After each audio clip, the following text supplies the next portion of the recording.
Honours পর্যায়ে আরও 2টি রিয়াড বৃদ্ধি এবং মাস্টার্স পর্যায়ে যেখানে কোনো রিয়াড ছিল না সে জায়গাতে আরেকটি রিয়াড বৃদ্ধির পরিকল্পনা করেছে। আমরা এই বিষয়ে অপোজ করেছি এবং বলেছি শিক্ষার্থীদের, আপনি জানেন যে 2025-26 সেশন আসা প্রায় 1.5 মাস হয়ে গেছে। এখন পর্যন্ত বিভিন্ন হলগুলোতে যেই অ্যালট হয়েছে, আমরা মেয়েদের হলগুলোর পুরো ডাটা আনতে পারি না, ছেলেদের 12টি হলের ডাটা আমরা অবজার্ভ নিয়ে আমরা দেখেছি 25 থেকে 30% মাত্র শিক্ষার্থী, যে হলগুলোতে অ্যাটাচ দেওয়া শিক্ষার্থীর মাত্র 25 থেকে 30% ওভারঅল শিক্ষার্থীকে আবাসন সুবিধা দেওয়া সম্ভব হয়েছে। এটা আবাসিক শতভাগ আবাসিক হল না, সেই হিসাবে শতভাগ শিক্ষার্থীকে আবাসন দেওয়া সম্ভব হবে বলে আমরা দাবি করি না, কিন্তু আরও 20 থেকে 25% শিক্ষার্থীকে আবাসন দেওয়া খুবই জরুরি। যাদের যদি হলে সিট না দেওয়া হয় তাদের পড়ালেখা চালিয়ে যাওয়াই কষ্টকর। তো এই ধরনের একটা চরম সংকট থাকা অবস্থাতেও যদি রিয়াডের সংখ্যা বৃদ্ধি করা হয়, বর্তমানে 2019-20 থেকে 2025-26 সেশন পর্যন্ত 7টি ব্যাচ বৈধভাবে হলে অবস্থান করতেছে।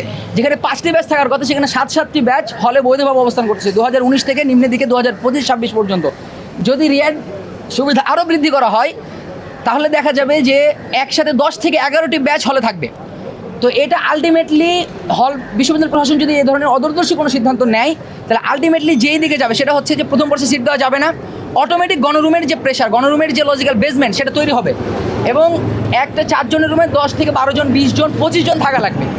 গণরুমের একটা খুবই মানে আলটিমেট পরিণতি হচ্ছে গেস্ট রুম হওয়া, গেস্ট রুম এবং যে নির্যাতন এগুলো আবার চালু হওয়া।